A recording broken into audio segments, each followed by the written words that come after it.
السلام علیکم ورحمۃ اللہ وبرکاتہ۔ بسم اللہ الرحمن الرحیم۔ جب انسان اللہ تبارک و تعالیٰ کی نافرمانی کرتا ہے، اس کی حکم عدولی کرتا ہے، پھر بھی اللہ تعالیٰ غفور الرحیم ہے، اس کو سچی توبہ کرنے کی توفیق عطا فرما دیتا ہے اور کسی نہ کسی ایسی چیز کو سبب بنا دیتا ہے اس کی توبہ کرنے کا کہ وہ اس شخص کے وہم و گمان میں بھی نہیں ہوتا۔ آج ہم ایک ایسے شخص کے بارے میں آپ کو بتائیں گے جو اللہ کا نافرمان سالہ سال گزر چکے تھے، وہ کبھی اللہ کے در پہ جھکا بھی نہیں تھا، تو اس کا توبہ کرنے کا جو سبب بنا وہ آج ہم آپ کو بتائیں گے۔ جن بھائیوں نے ہمارا چینل سبسکرائب نہیں کیا وہ ہمارا چینل سبسکرائب کر لیں۔ ایک شخص جو ریاض میں رہتا تھا، فضول زندگی بسر کر رہا تھا، اسے اللہ تبارک و تعالیٰ کی بہت کم معرفت تھی، کئی سال سے اس نے مسجد کا منہ نہیں دیکھا تھا اور اللہ کے حضور سجدہ کرنا بھی نصیب نہیں ہوتا تھا۔ ایک رات وہ اپنے اوباش دوستوں کے ساتھ رات گزارتا تھا اور اپنی مسکین بیوی سے قطع تعلق رہتا تھا، اور اس کے رویے سے جس قدر اس کی بیوی المناک صورتحال سے گزرتی تھی وہ اللہ ہی جانتا تھا۔ اس نے اس شخص کو سمجھانے کے لیے بہت کوششیں کی، مگر اس کا سمجھانا بے سود رہا۔ جب ایک دن وہ رات کو فضول گپ شپ کرتا ہوا اپنے دوستوں کے ساتھ تہجد کے ٹائم اپنے گھر لوٹا تو گھڑی کی طرف دیکھا تو گھڑی پر 3 بج رہے تھے۔ اس نے اپنی بیوی اور بچی کو دیکھا جو گہری نیند میں سو رہے تھے۔ یہ دوسرے کمرے میں چلا گیا تاکہ جو باقی ٹائم بچ گیا ہے اس کو کوئی فلم وغیرہ دیکھ کر گزار لیتے ہیں اور پھر صبح کام پر لیٹ چلے جائیں گے۔ اس نے VCR آن کیا اور فلم لگا کر دیکھنے لگا۔ یہ وہ وقت تھا جب اللہ تبارک و تعالیٰ آسمان دنیا پر آتے ہیں اور اعلان کرتے ہیں، ہے کوئی دعا کرنے والا میں اس کی دعا قبول کروں، ہے کوئی استغفار کرنے والا میں اسے بخش دوں، ہے کوئی سوال کرنے والا اس کا میں سوال پورا کر دوں۔ وہ اپنی اس بےہودہ فلم دیکھنے میں مگن تھا۔ اچانک کمرے کا دروازہ کھل گیا اور اس کی ننھی بیٹی جو تقریباً 4 سال کی بھی نہیں وہ اندر داخل ہوئی۔ اس شخص نے اس کی طرف تعجب کے ساتھ اور حقارت کی نظر سے دیکھا اور اس نے اسے یہی کہا کہ ابو جان شرمناک بات ہے، اللہ سے ڈریے۔ وہ یہ لفظ 3 دفعہ کہہ کر چلی گئی۔ اس شخص کے اوسان خطا ہو گئے۔ اس نے ویڈیو بند کی اور حیرانگی کے عالم میں بیٹھ گیا اور اس بچی کی باتیں اس کے کانوں سے ٹکرا رہی تھیں، قریب تھا کہ اس کی جان نکل جاتی۔ پھر وہ شخص اپنی بیٹی کے پیچھے گیا۔ جب وہ گیا تو وہ بستر پر سو چکی تھی۔ چند لمحے گزرے تھے ہی کہ فجر کی اذان کا وقت ہو گیا اور مؤذن کی آواز گونجنے لگی۔ شخص اٹھا، اس نے وضو کیا اور مسجد کی طرف روانہ ہو گیا۔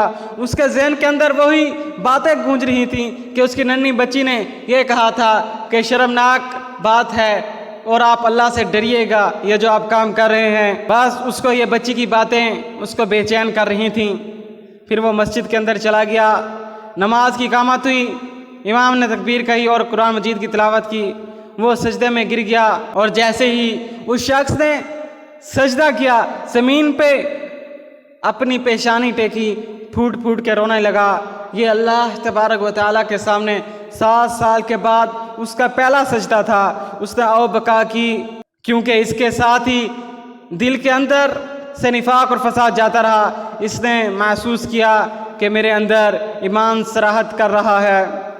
نماز کے تھوڑی دیر بعد مسجد میں بیٹھا، اپنی گھر کی طرف لوٹا اور وہ سونا چاہتا تھا جیسے اس کا معمول تھا کہ فجر کی نماز پڑھے بغیر ہی وہ سو جاتا تھا، مگر اسے سونے کا دل نہ کیا اور وہ کام پر چلا گیا۔ جب اس کے دوستوں نے دیکھا کہ صبح سویرے رات کو ہمارے ساتھ گھومتا پھرتا رہا ہے اور صبح سویرے کام پر بھی آ گیا ہے، انہوں نے تعجب کیا۔ اس نے پوچھا کیا بات ہے، آج تو بہت جلدی کام پر آ گیا ہے، جو رات کو واقعہ ہوا۔ اس نے اپنے دوستوں کو بتایا تو انہوں نے کہا اس ننھی بچی کے سبب اللہ تبارک و تعالیٰ نے تجھے خواب غفلت سے بیدار کر دیا ہے اور ملک الموت کے بھیجنے سے پہلے تیرے حالات بدل دیے۔ جب ظہر کی نماز کا وقت ہوا وہ بہت تھک چکا تھا، کافی دیر سے سویا نہیں تھا۔ اس نے معذرت کی اور اپنے کام دوست کے سپرد کر کر مسجد کی طرف لوٹ آیا اور نماز پڑھی، تھوڑی دیر آرام کیا اور اس کے دل کے اندر اپنی ننھی بچی کو دیکھنے کا بہت شوق پیدا ہوا جو اس کو اللہ کی طرف رجوع کرنے کا باعث بنی تھی، وہ یہی شوق چھپائے گھر پہنچا۔ جب وہ گھر پہنچا اس کے معمول کے خلاف اس کی بیوی دروازے کے آگے کھڑی ہوئی تھی اور کھڑی ہو کر چلائی، تم کہاں تھے؟ میں نے کام پر۔ اس نے کہا میں کام پر تھا۔ اس نے کہا میں نے تمہیں بہت زیادہ فون کیے، تم ملے نہیں۔ اس نے کہا ہاں میں ساتھ والی مسجد میں نماز ادا کرنے گیا ہوا تھا۔ وہ بولی کہ جو تیری ننھی بیٹی ہے وہ اللہ کو پیاری ہو گئی ہے۔ وہ آدمی اتنے صدمے میں چلا گیا کہ اپنے اوپر کنٹرول نہ رکھ سکا اور زوروں قطار رونے لگا۔ اسے وہی بات اس ننھی بچی کی یاد آ رہی تھی کہ ابو شرمناک بات ہے، اللہ سے ڈریے، اے ابو شرمناک بات ہے، اللہ سے ڈریے۔ اس نے اپنے دوستوں کو فون کیا، بتلایا جو بیٹی مجھے ظلمات سے نکال کر نور کی طرف آنے کا سبب بنی وہ وفات پا گئی ہے۔ اس کے دوست جلدی سے آئے، بیٹی کو غسل دیا، کفن پہنایا، مسجد لے گئے، اس کی نماز جنازہ ادا کی، قبرستان لے گئے، اس نے اپنی بیٹی کو دفن کیا اور ارد گرد موجود لوگوں سے یہ کہہ رہا تھا میں اپنی بیٹی کو نہیں دفن کر رہا بلکہ اس نور کو دفن کر رہا ہوں جس نے اللہ کی جانب میرا رستہ روشن کر دیا، اور اس بیٹی کو اللہ تعالیٰ نے میری ہدایت کا سبب بنا دیا۔ میں اللہ تعالیٰ سے دعا کرتا ہوں کہ اللہ ہمیں اپنی جنت میں اکٹھا فرمائے۔ یہ سب سن کر تمام لوگ پھوٹ پھوٹ کر رونے لگے، کیونکہ لوگ اس کے روزمرہ کی زندگی کے حالات کو جانتے تھے، اس کا اٹھنا بیٹھنا پھرنا چلنا سب جانتے تھے، مگر وہ اب ایک اللہ کی طرف لوٹ چکا تھا۔ لوگ اس کی بات کو سن کر پھوٹ پھوٹ کے رونے۔ معزز بھائیوں، انسان کو معلوم نہیں کہ موت کا فرشتہ کب اس کے پاس آ جائے۔ موت چھوٹے اور بڑے کو نہیں جانتی۔ اللہ تبارک و تعالیٰ کا فرمان ہے فَإِذَا جَاءَ أَجَلُهُمْ لَا يَسْتَأْخِرُونَ سَاعَةً وَلَا يَسْتَقْدِمُونَ۔ جب ان کا وہ وقت آ جاتا ہے تو ایک ساتھ نہ پیچھے رہ سکتے نہ پیچھے آگے بڑھ سکتے ہیں۔ ہمیں چاہیے کہ ہم اپنے رب کی طرف تیز قدموں سے چلیں، سچی توبہ کریں، شاید یہ زندگی کا آخری وقت ہو اور رحمان کی جنت ہماری جزا بن جائے۔